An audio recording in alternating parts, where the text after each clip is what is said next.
Nothing is better on waffles than real maple syrup. Every year, as a hobby, we tap the maple trees. Then we collect the sap and then boil it down into this maple syrup.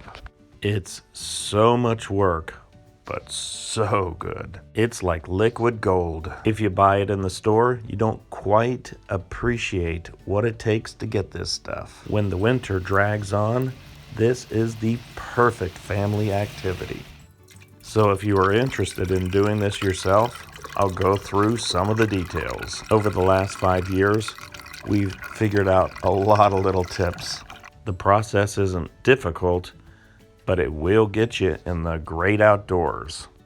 It really doesn't take a lot of equipment. Spackle buckets, tubes, even use some old plumbing parts. Anything will work. Now we have found that you want to have the buckets covered because you don't want rainwater in there.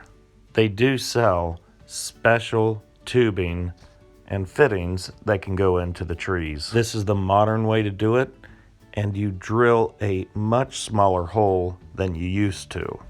We do both. We use the new method and we use the old method, or at least a version of the old method. When you drill the holes, you want it tilted slightly down so the sap runs out of the hole. We also put red paint on the tip of the bit so we know how far to drill in. We drill in about 1.5 inches. So you want to tap these trees when the temperature hits 50 degrees. When the temperature goes from 30 degrees to 50 degrees, that's when the sap is running. If you want to get more sap out of the tree, know where the sun is hitting and warming up the bark. We ran an experiment this year. We put one bucket on the warm side of the tree and another one on the cold side of the tree. After measuring the results, it was more than 50% more sap on the warm side of the tree. I've always heard this, but I wanted to try it for myself. When we collect the sap, we usually fill the buckets about halfway because we have a big hill we have to walk down. Let me tell you, you take it slow down this hill because I've dumped a couple buckets.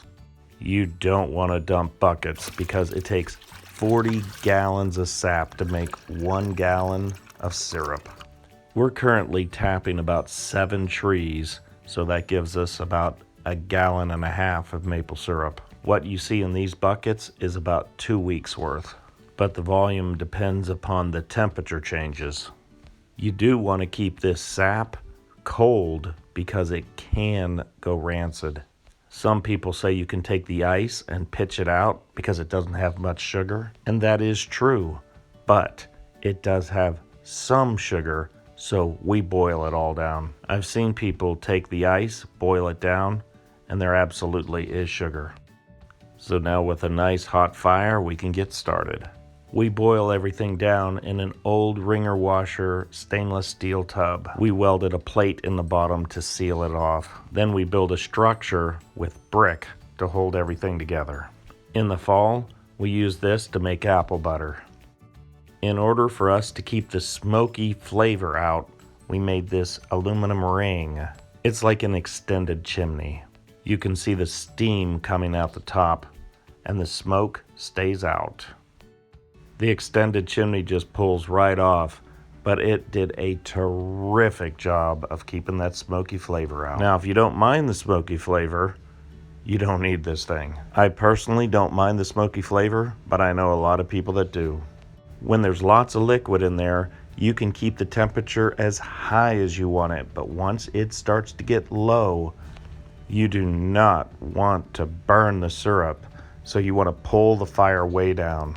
At this point, you watch it like a hawk. We pour it from the big pan, we filter it once in a coarse screen, then we filter it through a coffee filter. And now you've seen basically the whole process. And it is a lot of work, but it's so worth it. I hope you enjoyed checking out the process, and thanks for watching.